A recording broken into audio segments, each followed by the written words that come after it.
You know, just last night I had a housewarming party, so, you know, it's appropriate that I'm slightly hungover. It's method acting. Welcome everyone to a brand new top 10. My name is Matthew Santoro and today we gon' party. See, right now it's summertime and this is when parties happen. Big, small, backyard, wedding, it's all good. And parties are great because they give you such good memories that last a long time. And at some point in our lives, we've all been to that one big party. Remember that one with Susie Johnson that came to your place and you spent like $200 on alcohol and everybody showed up and they drank all your liquor and you were still very lonely after, but it was a good time. But the thing is, even that party was nothing compared to some of the parties that have gone down through history. In fact, some parties that have happened were actually documented because of the size and amount of money spent on them. So today we're going to explore some of the biggest parties that have ever been held, and I assure you, this isn't a challenge to try to ever top them because trust me, you can't. So here they are, the 10 biggest parties ever thrown. Number 1 is the Sultan's 50th birthday bash. You know, when most people hit 50 years old, you're probably like, oh, you know, I'm just going to spend a nice night in today.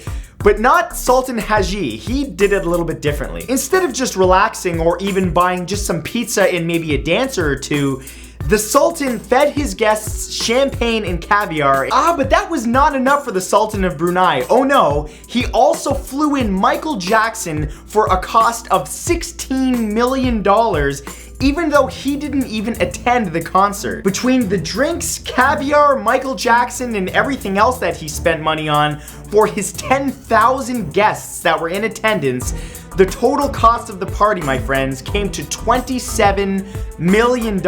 And might I add, this was back in 1996, so that was a lot of money. Oh, and later he flew in Whitney Houston for his daughter's birthday because why not? Yes, I'm sure all of these 10,000 people were very, very close to him. I'm sure it had nothing to do with flying in the King of Pop, buying caviar, and spending all kinds of ridiculous money. Yes, that was not a financially induced friendship at all. Number 2 is kings attempting to out-party each other. As history has shown us, kings like to live a little lavishly. So picture this, one king trying to throw an epic party, and then another king trying to also throw an epic party, and then the two being like, hey, let's join forces. Following the Anglo-French Treaty of 1514, Henry VIII of England and Francis I of France decided to celebrate with a 17-day-long party. The lavish party included jousting, temporary castles, hundreds of tents made of silk and gold thread, archery contests, 2,200 sheep, and to top it all off, the royal clothes were made of silk and gold thread for themselves because, you know, you got to look fly at the party. No one knows exactly how much was spent on this epic 17-day-long party, but we can just assume that it was a lot because these guys were ballin'. But despite the grand bash, it wasn't long before these two were back at each other's throats in the ensuing years. In fact, rumor has it that shortly after that party, Henry VIII challenged Francis I to a wrestling match that didn't end well, and within a month or two, they were back at war. You know, that might sound strange to you that two kings would wrestle each other, but what else are you gonna do to have fun when you've already got unlimited money, unlimited women, unlimited power? Why not get sweaty and wrestle with your arch nemesis? Makes sense to me. Number 3 is La Sagra dell'Uva. Since 1924, the city of Marino, Italy has celebrated the arrival of Marcantonio Colonna. Colonna was an admiral who defeated the Ottomans in the Gulf of Corinth in 1571. The reoccurring traditional celebration involves a bit of Renaissance clothing of Colonna's sailors, jousting, and even balconies strung with many, many flower garlands. Fountains are wrapped in vines of ripe grapes that are free to eat by anyone, but while the party kicks off at dawn and lasts well into the morning, when dawn arrives, the fountain is drained and in goes free wine. Yep, you heard that right, fountains of free wine. Yay, alcoholism! The city spends about $250,000 just on wine for the event, which ends up making everyone leave in a drunken haze, forgetting why they showed up there in the first place. The Sagra dell'Uva has been an annual event on the first Sunday of October, then a week later they celebrate with their annual donut festival. Not as much drinking at that one, more so sprinkles.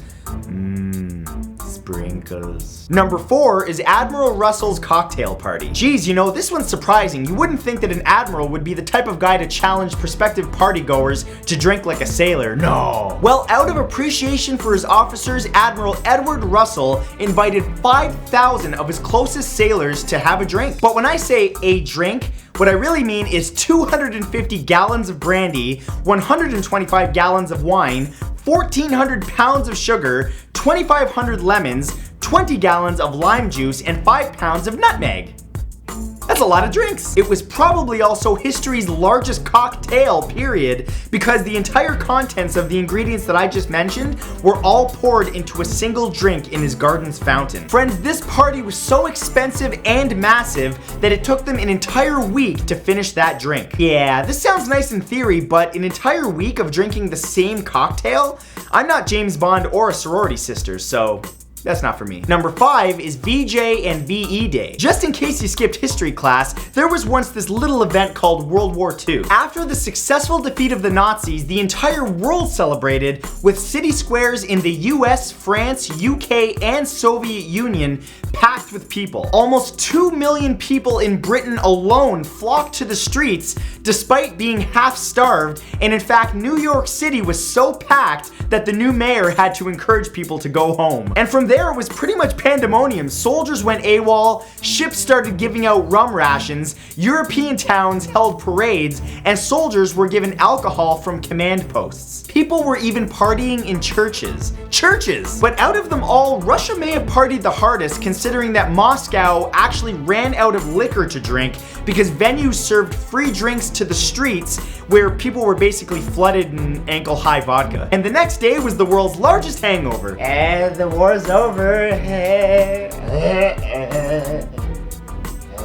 Number 6 is Nero's party. One of history's most notable events was the Great Fire of Rome, which left 10 out of every 14 districts of Rome severely damaged and 3 were completely destroyed. At the time, it was the mightiest city in the world, and when it was hit with a 6-day-long fire, after it was put out, someone needed to be blamed. Rumors actually began circulating that it was Emperor Nero himself that set Rome ablaze. So, to save his reputation, he built a giant villa called Domus Aura that had one purpose: partying. The building was vast, 300 acres, and it included a man-made lake, 300 rooms, and of course, a 30 to 35 meter tall statue of Nero himself looking like a sun god. Of course that had to be included, it was so very necessary. Everything from drinking to orgies took place in that villa, and thank God there was no blacklight invented at the time or the whole place would have lit up like a star. You know, Nero was looked at as a crazy dictator who killed families and may have burned down his own city, but then again, he did create a flashy sex party villa, so I guess you can't really put him down. Number 7 is the grand opening of the Roman Colosseum. Only a few days after Nero's villa was made came the Roman Colosseum, completed by Titus. It took an entire decade to build the 50,000 seat dome Colosseum. But out of all the legendary events that occurred there, the biggest was its opening. For 100 days, Rome celebrated its completion, aside from the typical Roman celebratory actions of orgies and drinking. 9,000 mostly exotic animals were killed in gladiatorial displays, with some of the deaths leading to outright extinction of some species. Mother Nature can go to hell, this is Rome? I get how this all sounds like it's barbaric and crazy, but if you compare it to what's on reality TV nowadays, it's really not that bad.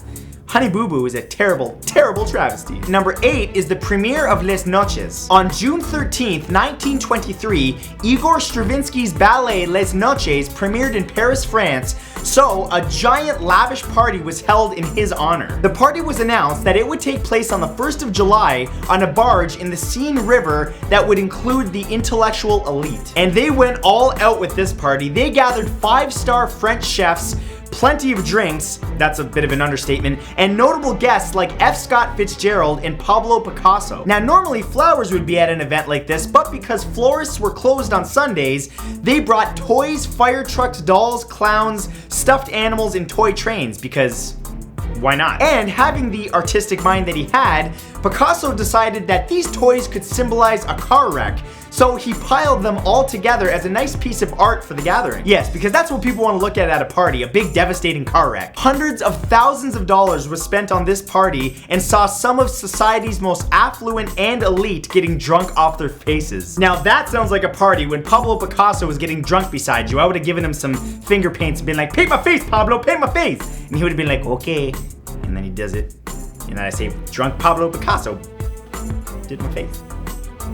It's a conversation starter. Number 9 is Count Etienne de Beaumont's 1924 Automotive Ball. Beaumont and his lady Edith were known throughout Europe and North America for throwing some, as the people at the time would say, dope parties. They would have a masquerade ball at their mansion on Rue du Roc in Paris every summer. And in one of their most epic parties in 1924, they got everyone to dress up as a car because it was a car-themed party. But it gets better. No expense was spared at this party, as food and lavish French cuisine, as well as wine and champagne, was served to all of the guests, which made them make car sounds, I'm assuming. I am a drunk, vroom vroom.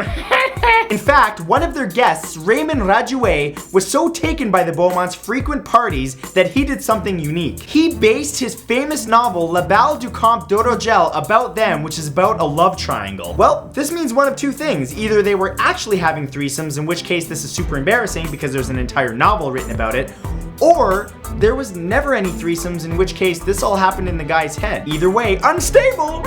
And number 10, Truman Capote's Black and White Ball. Capote was known for his writing and his voice, but he enjoyed letting people know that one day he would be rich and famous and would throw an unforgettable party. Well, when his book In Cold Blood became a success and he found his pockets overflowing with cash, he did just that and began planning a masquerade ball. He invited some of society's elite as well as some celebrities that he liked, and everyone was asked to dress in only black and white along with a black and white mask. Accents at the party like crimson tablecloths, gold candelabras, and Similac vines with red berries helped counter the black and white of the room. Served at the party was sausage, scrambled eggs, biscuits, spaghetti, meatballs, chicken hash, and chocolate with fruit dessert pastries. Yummy! And like I said, the who's who of society was there, including John Steinbeck, Henry Ford Jr., Norman Mailer, and Frank Sinatra being just some of the guests in attendance. Might I add that Sinatra left the official sign of an amazing party because he left at around 3 in the morning. That party was called the last great moment in New York City's social history, and you and I were not a part of it, so I never get invited to the cool parties. Oh, Sinatra, why? And that, my friends, were the 10 biggest, most expensive parties in history. I hope you enjoyed this video, and if you did, please let me know by clicking that like button, and I will see you all back here next weekend with a brand new video. I will see you later, YouTube family.